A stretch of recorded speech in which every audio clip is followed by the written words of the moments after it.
प्रिय छात्रों, आइए पाठ के शेषांश भाग की व्याख्या। आवश्यकता है केवल कर्म की, परिश्रम की और साहस की। आप सब कुछ पा सकते हैं, आपके भाग्य में सब कुछ लिखा है। इसलिए हमें चाहिए कि हम केवल कर्म पर भरोसा रखें, और कर्म वह वस्तु है जिसके द्वारा हम अभीष्ट को प्राप्त कर सकते हैं। कर्म हमारे वश में है। कोई भी ऐसी शक्ति नहीं जो हमें कर्म करने से रोक सके। और कर्म की सबसे बड़ी विशेषता ये है कि जब हम कार्य करते हैं तो कर्म के पीछे उसका फल ठीक उसी प्रकार से चला आता है जैसे जब हम चलते हैं तो हमारे साथ हमारी छाया चलती है। उसी प्रकार से कर्म के पीछे कर्म की छाया, उसका फल अवश्य चलता है। तो हमें कर्म के प्रति निष्ठावान होना चाहिए। अपने जीवन में परिश्रम के महत्व को समझना चाहिए और परिश्रम करने से जी नहीं चुराना चाहिए। किंतु ये दोनों चीज़ें, कर्म और परिश्रम, बिना साहस के अधूरी हैं। जिस व्यक्ति में साहस का भाव होता है वो कर्म भी करता है लेकिन उसमें उत्साह नहीं होता। वो परिश्रम भी करता है लेकिन उसमें उत्साह नहीं होता। और किसी भी कार्य में यदि लगन नहीं है, उत्साह नहीं है, साहस नहीं है तो वो कार्य कभी पूरा नहीं हो सकता। इसलिए हमें चाहिए कि साहस के साथ हमें अपने परिश्रम को आगे बढ़ाना चाहिए और कर्म को आगे ले जाकर अभीष्ट की प्राप्ति हेतु प्रयासरत रहना चाहिए। कुछ भी संसार में अलभ्य नहीं है। आप जो भी पाना चाहो उसे हम आसानी से प्राप्त कर सकते हैं। बस हमें अपने कार्य में निरंतर लगे रहना चाहिए। और जब हम अपने कार्य को पूर्ण ईमानदारी के साथ, पूर्ण निष्ठा के साथ आगे बढ़ाते हैं तो लक्ष्य प्राप्त करना कठिन नहीं होता है। एक बार पांडवों को शिक्षा देते समय गुरु द्रोणाचार्य ने अर्जुन से प्रश्न किया, अर्जुन, तुम्हें उस वृक्ष पर क्या दिखाई पड़ता है? अर्जुन ने कहा, गुरुदेव, मुझे उस वृक्ष पर बैठी हुई चिड़िया की केवल आंख दिखाई पड़ती है और कुछ भी दिखाई नहीं पड़ता। गुरुदेव, यही सटीक उत्तर था, यही सही उत्तर था। बाकी पांडवों ने, किसी ने कहा मुझे चिड़िया दिख रही है, किसी ने कहा मुझे पेड़ दिख रहा है, भिन्न भिन्न उत्तर दिए, लेकिन अर्जुन को तो केवल अपना लक्ष्य दिखाई पड़ रहा था। उसी प्रकार से यदि हम भी केवल अपने लक्ष्य पर ध्यान रखें और अपने कर्म को आगे बढ़ाते जाएं तो निश्चित रूप से हम अपने उद्देश्य को प्राप्त कर सकते हैं। आपके भाग्य में सब कुछ लिखा है। कभी ये नहीं कहना चाहिए कि मेरे भाग्य में नहीं है। दैवेन देवी कापुरुषा वदन्ति दैवम निहित कुरु पौरुषमात्म शक्त्या यत्ने कृते यदि न सिद्ध्यति को अत्र दोषा। यत्ने कृते यदि न सिद्ध्यति को अत्र दोषा। आप यत्न करें और फिर यत्न करने के बाद भी अगर कार्य सिद्ध ना हो तो फिर उसमें कम से कम ये आत्मसंतोष रहेगा कि हमने कार्य करने में कोई कमी नहीं रखी। सफल नहीं हुए अलग बात है, लेकिन यदि हमने कार्य ही नहीं किया तो सफलता तो मिलना संभव ही नहीं। फिर तो हम अपने आप को जीवन भर दोष देते रहेंगे कि काश हमने प्रयत्न किए होते, काश हमने कोशिश की होती तो हो सकता था कि हम जीत गए होते, हम लक्ष्य को प्राप्त कर चुके होते। इसलिए दोनों प्रकार से अपने आप को असहाय नहीं छोड़ना चाहिए, बल्कि कम से कम कर्म के सहारे आगे बढ़ना चाहिए। आप अपने भाग्य के विधाता स्वयं हो सकते हैं। जिसने भी कर्म के मार्ग को चुना, महात्मा गांधी ने अपना पूरा जीवन कर्म को समर्पित कर दिया और कर्म को उन्होंने यज्ञ की भांति किया। जब कर्म हमारा स्वार्थ से पूर्ण होता है तो वह यज्ञ कर्म नहीं होता। यज्ञ कर्म तो वो होता है कि हम करते जाएं, फल की इच्छा न करें। फल तो अभीष्ट है ही, फल तो अपने आप प्राप्त होता ही है। अपना भाग्य आप स्वयं बना या बिगाड़ सकते हैं। किसी के भाग्य को बनाने वाला या बिगाड़ने वाला कोई दूसरा कैसे हो सकता है। यदि किसान खेत में बीज बोता है तो अलग बात है, यत्र तत्र कभी कभी ऐसा हो सकता है कि कुछ प्राकृतिक आपदा के कारण फसल ना हो, लेकिन प्रायः सदियों से यही होता आया है कि जब भी किसान ने खेत में बीज बोया है तो प्रकृति ने उस बीज के बदले में प्रत्युत्तर में सैकड़ों बीज उसको वृक्ष के रूप में प्रदान किए हैं। अर्थात प्रकृति को हम जो भी देते हैं प्रकृति उसका कई गुना बढ़ा करके हमें वापस करती है। तो इसी प्रकार से जब हम कर्म का बीज बोएंगे तो हमारा भाग्य का फल अवश्य उदय होगा और हमारा भाग्य, हम अपना भाग्य स्वयं बना सकते हैं और चाहें तो स्वयं बिगाड़ भी सकते हैं। अपने बलबूते पर आप सब कुछ प्राप्त कर सकते हैं। बहुत सारे ऐसे उदाहरण हैं। अमेरिका के राष्ट्रपति अब्राहम लिंकन, बड़े ही अभावग्रस्त जीवन था उनका बचपन में, लेकिन उन्होंने अपने दृढ़ संकल्प और दृढ़ इच्छा शक्ति से पढ़ करके और अमेरिका के लोगों के हित के लिए बहुत सारे अच्छे कार्य करके उन्होंने उस पद को प्राप्त किया जिस पद को प्राप्त करने के लिए शायद प्रत्येक नागरिक तरसता है। यहाँ तक कि जिसकी लाठी उसकी भैंस का सिद्धांत, जिसका कर्म उसका फल। वास्तव में वीर भोग्या वसुंधरा, जो वीर होते हैं वे वसुंधरा का भोग किया करते हैं। जो कर्मशील होते हैं उन्हीं को कर्म का फल मिला करता है और हम सबको मिलेगा भी यदि हम कर्मशील होंगे। अतः मैदान में उतरना आवश्यक है। जो योद्धा मैदान में नहीं उतरेगा उसके जीत हार का प्रश्न ही नहीं उठता है। मैदान में उतरने वाले की या तो हार होगी या जीत होगी, लेकिन कम से कम 1/2 हाफ तो उसके जीतने के चांस है ही, लेकिन जो उतरा ही नहीं उसके एक भी चांस नहीं। इसलिए मैदान में उतरना परम आवश्यक है। बिना संघर्ष के कुछ भी प्राप्त नहीं होता है। यदि आपके पास श्रम और साहस दोनों हैं तो आप संसार की कोई भी वस्तु प्राप्त कर सकते हैं, अलभ्य नहीं हो सकती है। आप स्वयं इस पर विचार करें और आगे बढ़ें। इस प्रकार से स्वेट मार्डन द्वारा लिखे गए इस पाठ की व्याख्या संपन्न हुई। आते हैं ज्ञान कोश में। इसमें स्वेट मार्डन के जीवन को बताया गया है कि उनका जन्म, पूरा नाम आरिसन स्वेट मार्डन था। आपका जन्म 1850 ईस्वी में और निधन जो है 1924 ईस्वी में हुआ था। इनके माता पिता बचपन में ही इनको छोड़ करके परम धाम चले गए थे। इन्होंने एक पुस्तक पढ़ी थी सैमुअल स्माइल्स की और उसको पढ़ने के पश्चात इनका जीवन एकदम बदल गया। इन्होंने हार्वर्ड विश्वविद्यालय से MD और विधि स्नातक की उपाधियां भी प्राप्त की थीं।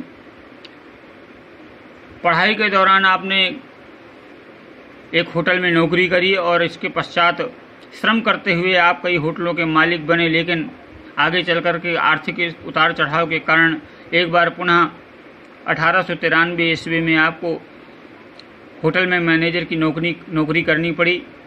आपकी बहुत सारी प्रसिद्ध पुस्तकें हैं और आपने सबसे अधिक बल इस बात पर दिया कि हम जिस स्वर्णिम अवसर की खोज कर रहे हैं वह स्वर्णिम अवसर हम में ही विद्यमान है। समय बार बार नहीं आता है, एक बार समय जीवन मिलता है, यदि आप उसका सदुपयोग कर लें तो जीवन धन्य हो जाता है। अब आते हैं इस पाठ में जो कठिन शब्द हैं, क्लिष्ट शब्द हैं, उनके शब्दार्थ दिए गए हैं। हम प्रत्येक शब्दार्थ का वाचन करेंगे और फिर इन शब्दार्थ को आप अपनी कॉपी में किसी भी पाठ को प्रारंभ करने से पूर्व पहले शब्दार्थ लिखते हैं, तो आप शब्दार्थ लिखेंगे फिर प्रश्न उत्तर लिखेंगे।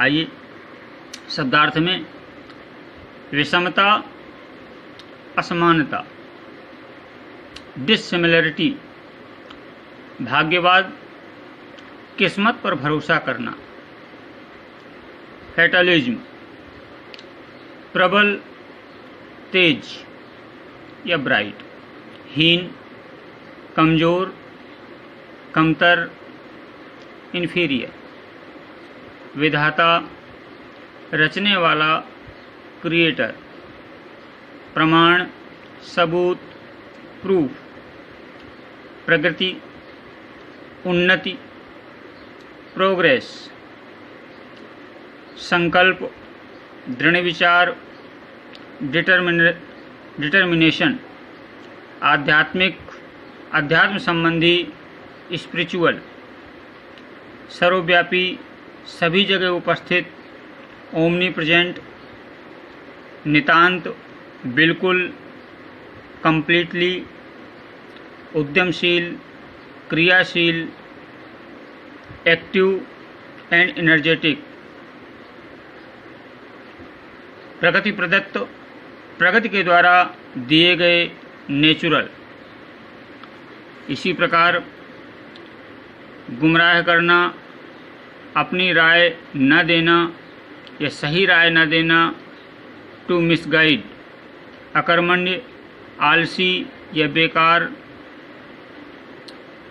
कामचोरी, कार्य करने से बचना, ईर्ष्यालु, जलने वाले, ईर्ष्या करने वाले, वश, क्षमता, नाना प्रकार, कई तरह, अवरुद्ध, रुका हुआ, प्रवंचना, धोखा, अस्तित्व, होने का भाव, सर्वदृष्टा, सब कुछ देखने वाला, अनवरत, लगातार, जन्मजात, जन्म के साथ उत्पन्न, पश्चाताप, तत्पश्चात, उसके बाद। अब पाठ में आए हुए अभ्यास कार्य में पहला प्रश्न, निम्नलिखित प्रश्नों के मौखिक उत्तर दीजिए। पहला प्रश्न है, लोमड़ी व हीरे वाली कथा द्वारा लेखक क्या समझाना चाहता है? लोमड़ी व हीरे वाली कथा द्वारा लेखक क्या समझाना चाहता है? लोमड़ी व हीरे वाली कथा द्वारा लेखक क्या समझाना चाहता है?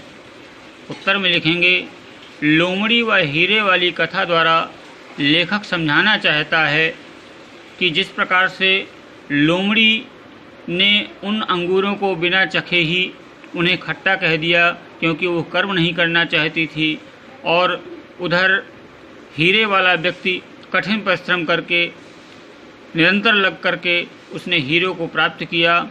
तो इसके द्वारा लेखक बताना चाहता है कि यदि हम निरंतर कार्य में लगे रहेंगे तो निश्चित रूप से सफलता को प्राप्त करेंगे। खा। दूसरा प्रश्न है, खा प्रश्न, भाग्यवाद ने लोगों को किस प्रकार गुमराह किया है? उत्तर आप ढूंढेंगे तो मिल जाएगा पाठ में।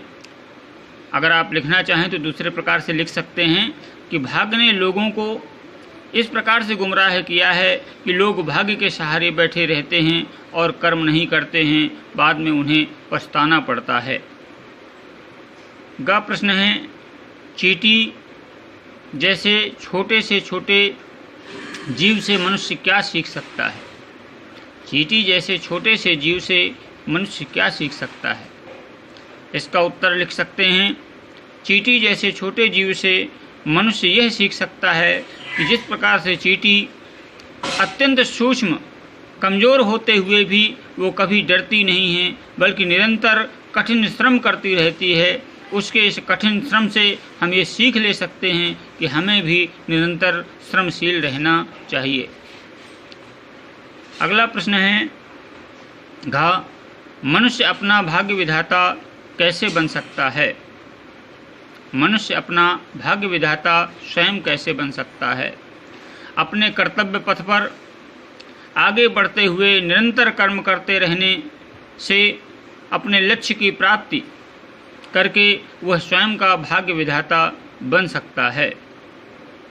अब आते हैं रिक्त स्थानों में सही शब्द चुनकर रिक्त स्थान भरिए।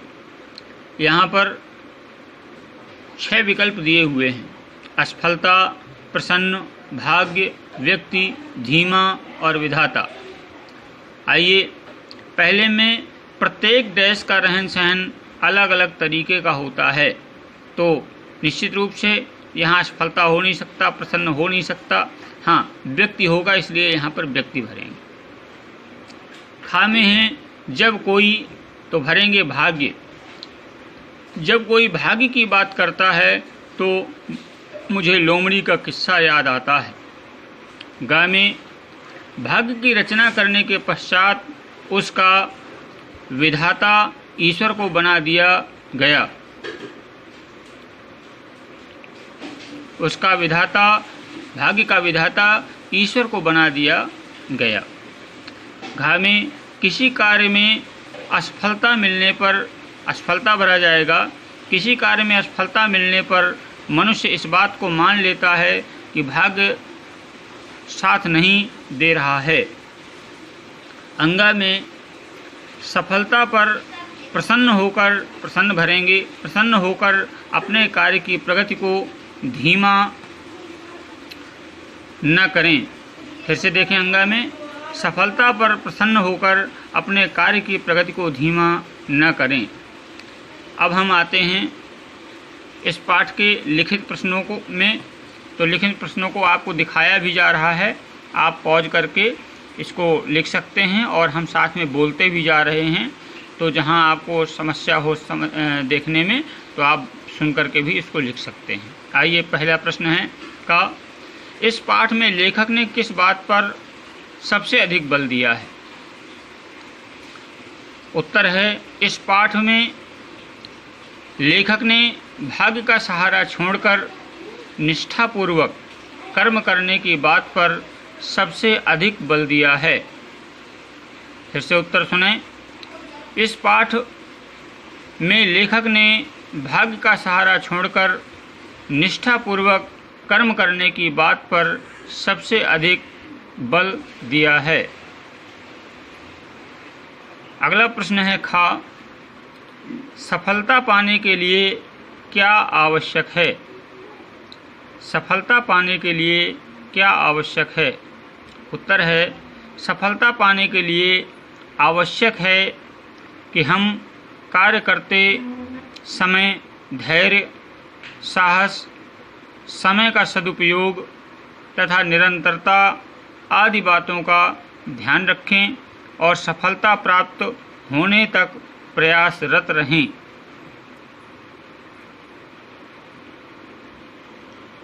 पुनः इस प्रश्न के उत्तर को देखेंगे।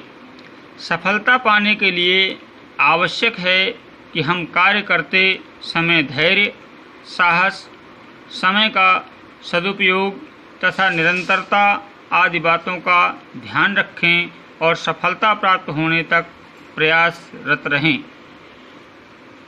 प्रश्न का मनुष्य का सबसे बड़ा शत्रु है यह भाग्य। लेखक ने ऐसा क्यों कहा है? उत्तर लिखेंगे, मनुष्य का सबसे बड़ा शत्रु है यह भाग्य इसलिए कहा है क्योंकि भाग्य मनुष्य को अकर्मण्य बना देता है। मनुष्य का सबसे बड़ा शत्रु भाग्य है। लेखक ने ऐसा इसलिए कहा है क्योंकि भाग्य मनुष्य को अकर्मण्य बना देता है और किसी कार्य में असफलता मिलने पर मनुष्य इस बात को मान लेता है कि भाग्य साथ नहीं दे रहा है। अब घा और अंगा प्रश्न के उत्तर अगले भाग में आपको प्राप्त होंगे। तो आपको अपनी उत्तर पुस्तिका में शब्दार्थ, फिर लिखित प्रश्न और फिर मौखिक प्रश्नों के उत्तर आपको लिखने हैं अच्छी राइटिंग में और लिख करके अपने कार्य को पूर्ण करना है।